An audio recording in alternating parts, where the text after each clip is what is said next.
And welcome back as we continue to cover Hurricane Helene, almost due to make landfall soon, huh? Yeah, and I know you used the word catastrophic quite a bit leading up to the storm, and it is proving to be that. It's a weird time of night because, you know, we usually have all this video and information to show you, but just because of safety reasons and it's nighttime. But I could just tell you from my conversations with people that I know that live on the coast, and they're telling me, I've been here 35 years. The water is so much higher than I've ever seen. So when we get at this tomorrow and later tonight, unfortunately, it's just not going to be good at all. We're going to share some video in a bit. We're getting it into our system right now, but I've got, you know, we've been in Northeast St. Pete for almost 40 years. All of my friends and neighbors, we had to evacuate, but one of my neighbors sent me some videos of our backyard, my backyard, and I'll show it to you in a bit. By far, there are homes that have never, ever had water in them that have water in them tonight. Yeah. That's where we are.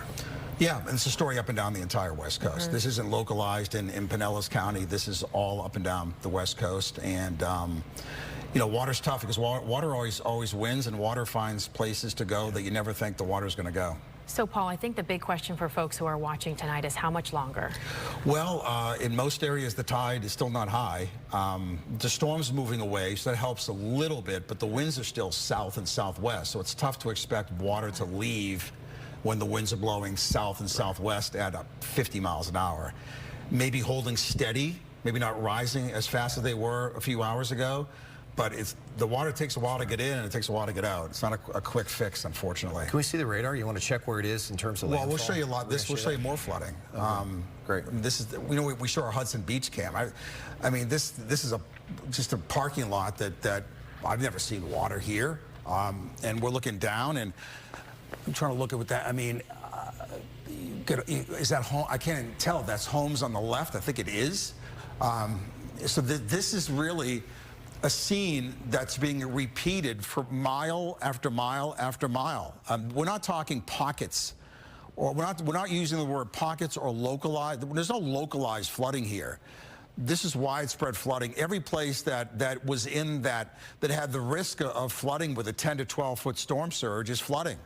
And a lot of the flooding, of course, is dependent on local geography, the shapes of the inlets and the intracoastal and the Gulf.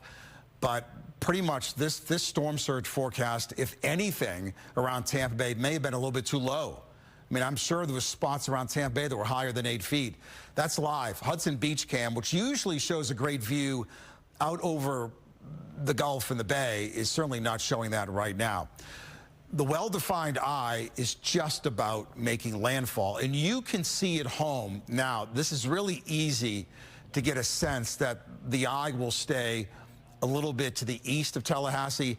They're going to get in this weather here, and I've seen this over and over and over again, if there's a way you can keep the eye east of you, it turns out a lot better than you think it's going to be, as long as you stay out of this core. And I think that's going to be the case. Any of the population base, you know, down 10, a little bit east Tallahassee, you're going to have some problems for sure.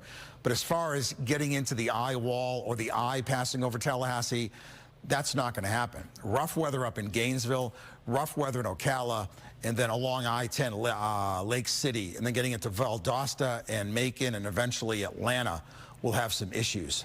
The Bayshore still has some high water. I mean, if you look here, you can see the street lights and you see the water is pretty much one. I mean, it's covering the entire road. I mean, it's tough to tell the difference between the bay here and the road here. It's just about one at this point.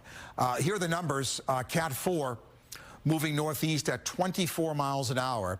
Top winds are 140. It could hit 145, but now a lot of the circulation is on land, so we're talking about some friction here. So the intensity is pretty much done, and now it will accelerate and weaken as it moves inland. And we've talked over and over about the impacts inland. The story of this storm, even though it's moving onshore, is not nearly done. It'll continue for days with all kinds of problems up in the Carolinas. Here are the winds, and here's the problem.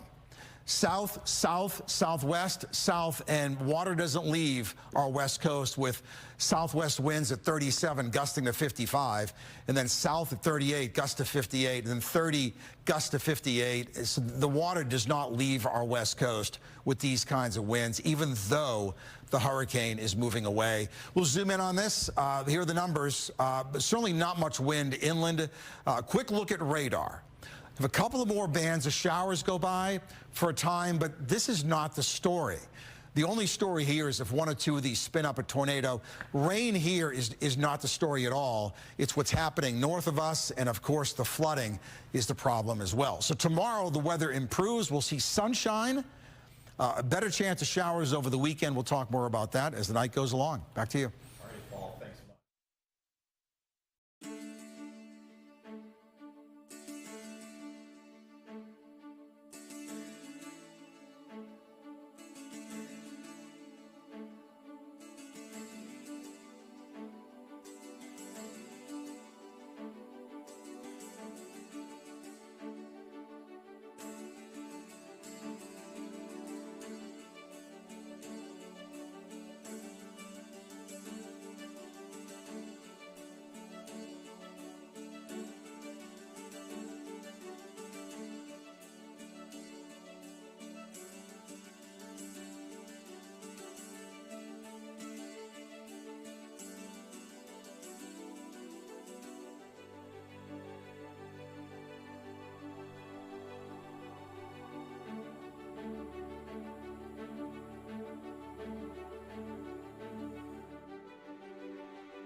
Well, our northern counties, Citrus and Hernando, are really going through it tonight. This is brand new video from Spring Hill where the wind is whipping around. Fox 13 Jennifer Vegas is there, has been in it all night tonight. Hi there, Jen. I know it's dark out there, hard to see what's going on. But how are things been? How are things where you are right now? Yeah, hey, Mark, like you were just saying before, a lot of wind whipping around. Oh, there we go. We got a big gust coming through, but the rainfall has virtually come to a complete halt. We have absolutely no rainfall, but these wind gusts actually just in the past few seconds have really picked up. Now, I'm standing in a Walmart parking lot here along US 19. This is right on the border of Hernando Beach and Spring Hill. Now, we've seen a lot of fallen vegetation in this area.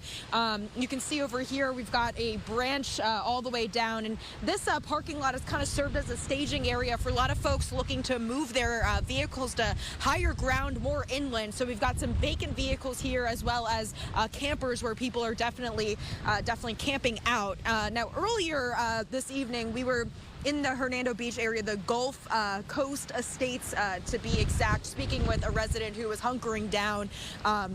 You know, for people who are familiar with the area, there's one way into Hernando Beach, one way out. So we were seeing a lot of downed trees already in that area. So, of course, we wanted to move into safer ground over here. But this resident was telling me that he stayed for this storm, he stayed for Idalia, and he stayed for the no-name winter storm. So he's very familiar with the effects that his property sees during these types of storms, and he's hoping that Helene won't be the same that he's experienced with Idalia and the no-name winter storm. I think that one we had in November was the first bad one we had in 40 years. There was the no-name storm back in '92, I think, where there was a lot of water that came over the top, but I don't think there was a bad one until last year.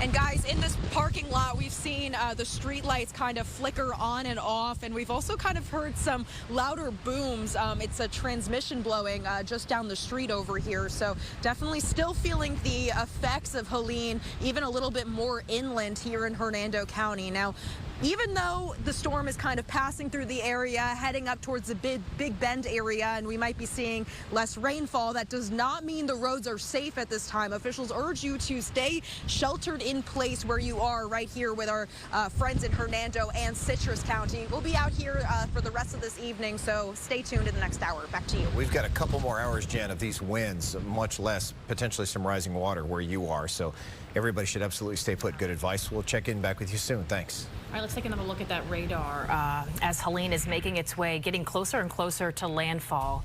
Meteorologist Nash Rhodes saying now within the hour, and it does look like that eye could go east of Tallahassee. That has been the hope, but of course we're going to be tracking it for you all throughout the night. We're going to get an update from Tallahassee along with another check on your weather. It's all coming up next.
Hurricane Helene is nearing landfall in Tallahassee, expected to be a catastrophic storm for the Panhandle, especially around our state capital.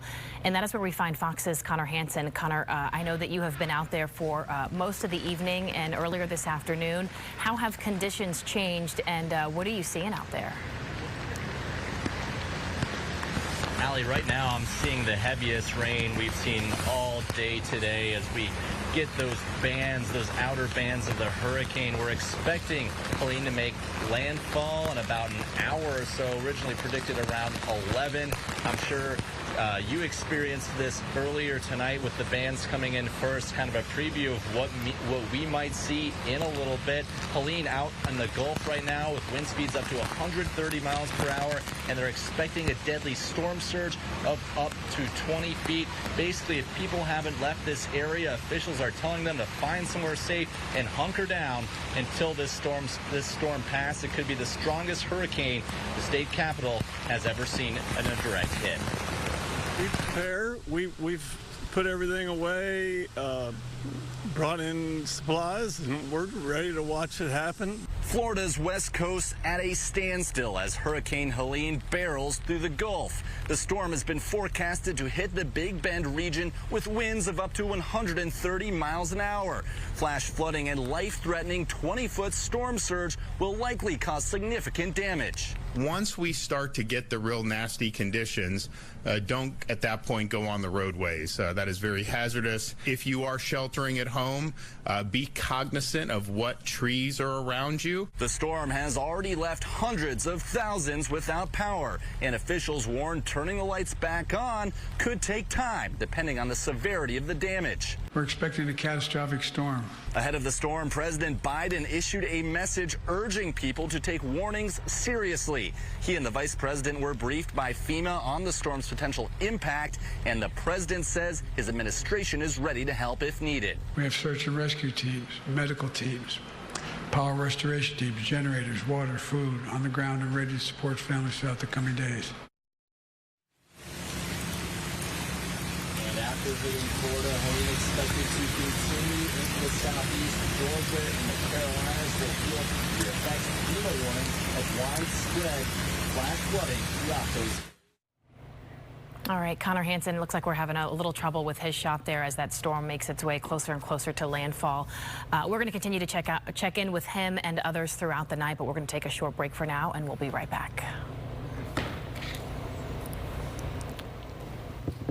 Actually, we're going to toss it on over to Paul, because Paul, I know we're getting very close to landfall here.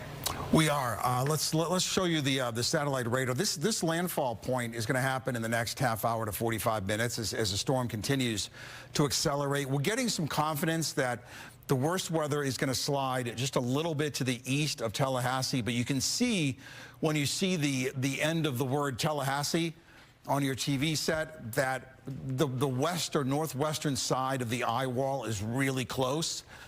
They have winds gusting to 48. That itself would cause some issues with all the trees around Tallahassee. This is like the northwest eye wall here that's going to slide pretty much, I'm not saying over them, but really, really close. So it's going to get dicey the next couple of hours. A lot of wind and rain in Lake City, Gainesville. The weather around Tampa Bay, as far as what's falling from the sky, continues to improve. There could be an isolated tornado in any one of these bands, but generally speaking, as the hurricane races away, the weather will continue to improve. The problem is the story is the water along our coast, and regardless of how much rain is falling from the sky, that really is not important. I mean, yeah, we get a couple of more showers. Some of this will probably bump on shore in Citrus County. There's more rain heading for Hernando. This band may pivot to the northeast, but this is not Debbie, where we had 12 hours of moderate to heavy rain and 10, 15, 20 inches of rain. This is a whole different ball game, and another example how every tropical system has its own personality. You're thinking, okay, we got a Cat 3, Cat 4 go by, so if we had 15 inches of rain from a tropical storm, and then a Cat 3 is going by, maybe we'll get 25 inches of rain. It just doesn't work that way because, every storm, whether it's a Category 4, Category 1 kind of has their own thing and their own personality. This story is not about rain. It's about water along the coast. And the water at the coast is going to struggle to move away anytime soon. The high tide in most areas is still a few hours away, and the winds are blowing up from the south and southwest. So it's impossible to think that water levels are going to drop with south and southwest winds, and the high tide cycle or the high tide time is not here yet. So while the rate of water rising has certainly slowed, it's not dropping until sometime after midnight in most areas. We're still 86 degrees.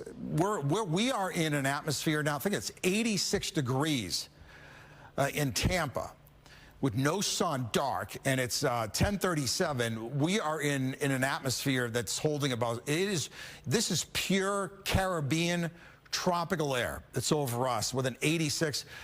Look at, what's the dew point right now? What's the dew point? I don't have a dew point map in the show. Just go to NWS Tampa and just look at the observation on a browser if you can. I probably can't because we're in the show, but I'm sure the dew point's in the low 80s. I mean, it has to be with a south wind at 37. That's the story tonight. And unfortunately, as the hurricane goes by, this is not a hurricane where, well, dew points are running right around 80. 80 is pretty high for us, and it's going to stay in the low 80s. So just a soupy tropical atmosphere as you would expect.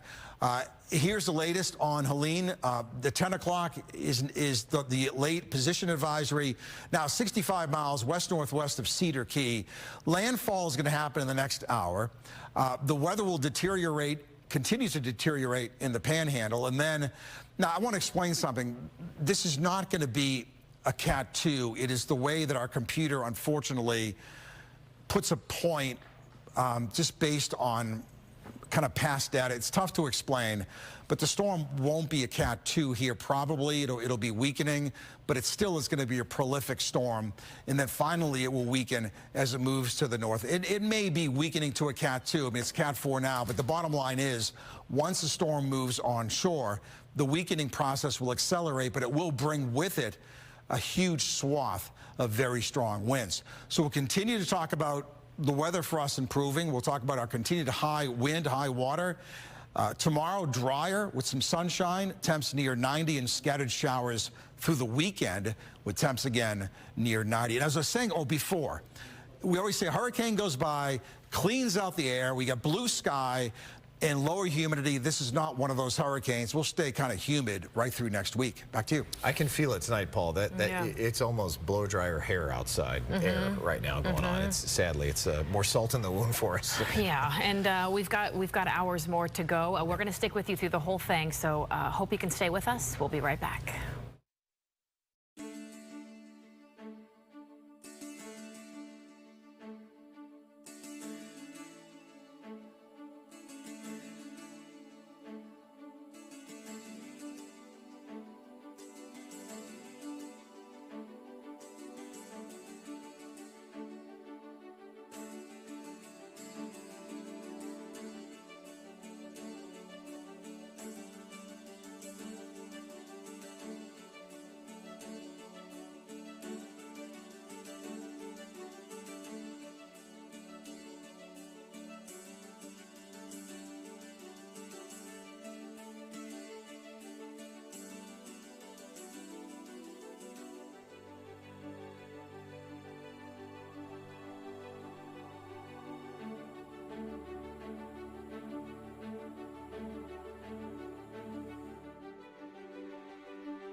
I want to show you something here. This is video, and I just got this from my neighbor. This is actually my backyard, and the only reason I'm showing this to you is because I just want to do what Paul has done as well and verify that this is water in a place that it has never, ever, ever been in the history of this house. This house was built in about 1964-65. My neighbor took it for me. I'm only the second owner, and I only have probably about another foot to go before I have water. And the reason I share this with you is because so many people that we know who did have to leave in the areas around Northeast St. Pete and in North St. Pete and along the waterfront, and the same is going to go for the beaches, that may be wondering, could it really be near that? I can pretty much promise you right here, this is the 8-foot mark, and it's probably still coming. Which means we could very well be looking at a true 9-foot surge, which National Hurricane Center had been talking about, but sadly, folks, here we are. So the good news is that many of us are all in this together. Once the shock from all of this wears off, many of these items are replaceable. So just did want to confirm for you that these numbers in St. Pete are very much where they were forecast, if not higher. This is also new video now from Town and Country, where several roads are underwater, water seeping in from the storm drains and nearby canals along Memorial Highway and Sheldon Road. Hillsborough County deputies are there blocking traffic to make sure nobody goes through the high water, as people tend to do, sadly. We're also starting to see more reports of flooded roads in and around Hillsborough County, including the Town and Country area of Bayshore Boulevard and in Tampa, and that's where we find our own Brianna Arredondo, who witnessed a little bit of that earlier tonight. I imagine it's a little bit quieter tonight. Brianna, what are you seeing? Yeah, it was a little bit quieter. It's been mainly just windy out here where we are. We have moved down a little bit along Bayshore, closer to the downtown area. But I do want to show you exactly what we've kind of been monitoring since we've been out here near Vern Street. There is a condominium right here, and there's an awning right there with some cars parked underneath that has been just continuing to blow pretty hard, and it's a really good example of just how strong these winds are. We've also seen some like small tree debris here in the roads. A few people still continuing to walk out in the streets and just kind of check things out for themselves. But here's exactly what things looked like a little bit earlier tonight along Bayshore. We did see some people rafting, whitewater rafting in the water that has been coming up from the bay. We've also seen people biking and running tonight. Water levels, of course, continuing to rise there along the road near that water. We also have been kind of monitoring any sort of wind damage that has been happening, and we actually witnessed in real time an awning being ripped off of another area. This is outside of another condo building down there at South Howard and Bayshore. Not sure if there were cars parked from where our view was, but we did see that awning get ripped up. Of course, there's been lights flickering. We've seen a power transformer blow, and then you could tell that the generators kicked up immediately. But people are still continuing to come outside to check the weather out for themselves.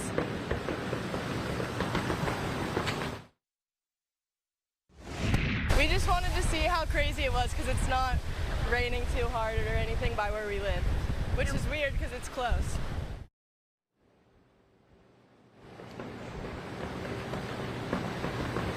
Okay, well, we did have an interview with a UT student who was saying that she just really wanted to see how crazy the weather was. It wasn't raining too hard down where she lives near Hyde Park, but as you can see, things are just continuing to just be really, really windy, kind of scary for some folks who were DMing me on social media saying that they're just kind of really concerned about this storm at this point. Again, some roads are closed. Access to Davis Island, there are roads coming to and from Davis Island is flooded, and so they have closed off those roads at this time. We'll continue to monitor for any updates from officials as we get them. Back to you, Mark. All right, Brianna Arredondo out there on Bayshore. Brianna, thanks very much. We also have some new video from Oldsmar where there is a little bit of wind damage. It's near Tampa Road, just west of Forest Lakes Road. There's actually a billboard, if we have it here. It's flapping in the wind through the power lines.